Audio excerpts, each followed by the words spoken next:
যুক্তরাষ্ট্রের দক্ষিণ ও মধ্য এশিয়া বিষয়ক সহকারী পররাষ্ট্রমন্ত্রী হিসেবে পল কাপুরকে মনোনয়ন দিয়েছেন ডোনাল্ড ট্রাম্প। সিনেটের অনুমোদন পেলে ডোনাল্ড লুর স্থলাভিষিক্ত হবেন ভারতীয় বংশোদ্ভূত পল।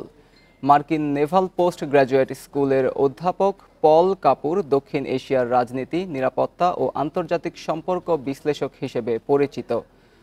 তিনি ২০২০ থেকে ২০২১ সাল পর্যন্ত মার্কিন পররাষ্ট্র মন্ত্রণালয়ের পলিসি প্ল্যানিং স্টাফের দায়িত্বে ছিলেন। ওই সময়ে পল মধ্য ও দক্ষিণ এশিয়া, ভারত প্রশান্ত মহাসাগরীয় কৌশল, যুক্তরাষ্ট্র ভারত সম্পর্কের বিষয়ে নীতি প্রণয়ন বিভাগের কাজে যুক্ত ছিলেন।